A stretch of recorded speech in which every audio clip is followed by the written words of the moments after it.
Death is the greatest and most devastating liar. The lie that the final breath is the end, there is nothing more. The lie that we will always be separated from those we have loved, ultimately losing those we love forever. We all know the feelings of the finality of the death of a friend or family member. When something special happens afterwards, our instinct is immediately to tell them, to call them. Then we remember, they're not here. So of course death matters. It is brutal, terrible and cruel, but it lies when it claims to be the final word. Easter calls time on the lie. The women in Mark's Gospel had believed death's lie, going to the tomb to anoint a dead body. Yet all their fears were based on a false assumption about the power of death and an inadequate understanding of the power of God. Instead, right there in the grave were the signs of resurrection. The action of God was revealed through angels who greeted them, reassured them, and told them that Jesus of Nazareth was raised. This news changes everything, overwhelms every assumption about how the world works. Mark tells us that they went out and fled from the tomb, for terror and amazement had seized them. Well, they might.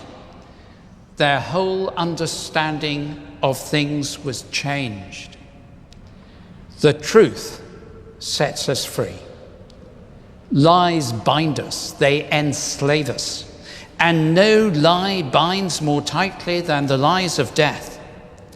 If death is telling the truth, then we may as well live for ourselves. Then the last year is yet another cruel period of history, taking from us those we loved, ending lives cruelly and tragically. But because Jesus, who was dead, is alive, death is the liar. The truth of Christ is the reality. We have certain hope and a changed future. We will be reunited with those whom we love. We are offered forgiveness and freedom to live God's new life as a gift to be taken or to be ignored.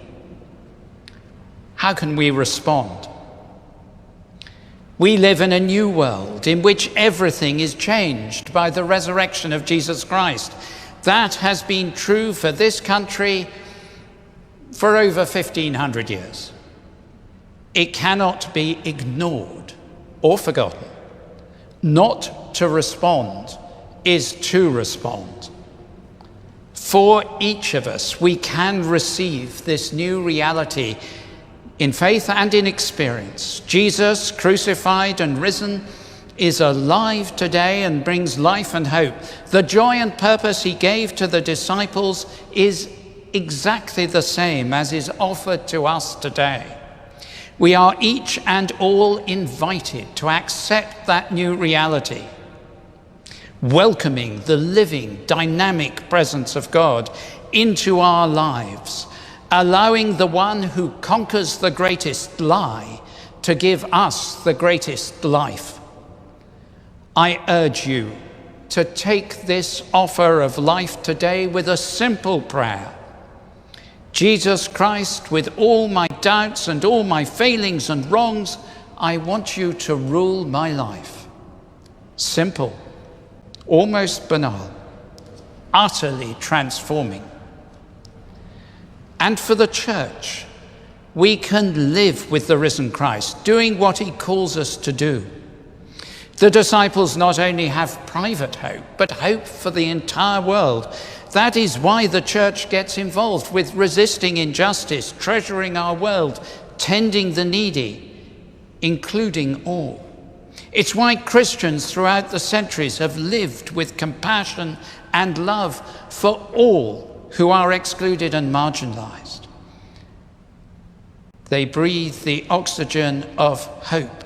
Through the resurrection of the crucified God, the church exists to be Jesus Christ to the world. And when we fall short of that, we fall short of the resurrection. And to the world, to go out to the world, as the resurrection bursts out of the tomb and floods the world. So the church must go out with that torrent of good news and love, transformed, celebrating and declaring in word and deed the truth that death is a liar and that life is offered to all. In this country, in our world, we have a choice over the next few years. We can go on as before COVID, where the most powerful and the richest gain, and so many fall behind. But we have seen and known where that leaves us. Or we can go with the flooding life and purpose of the resurrection of Jesus, which changes all things, and we can choose a better future for all. The overwhelming generosity of God to us should inspire the same generosity by us in everything from private acts of love and charity to international aid generously maintained. We have received overwhelmingly, so let us give generously. Death deceives. Christ is the truth, for he is risen indeed. Let our lives change. Let the alleluias ring. Amen.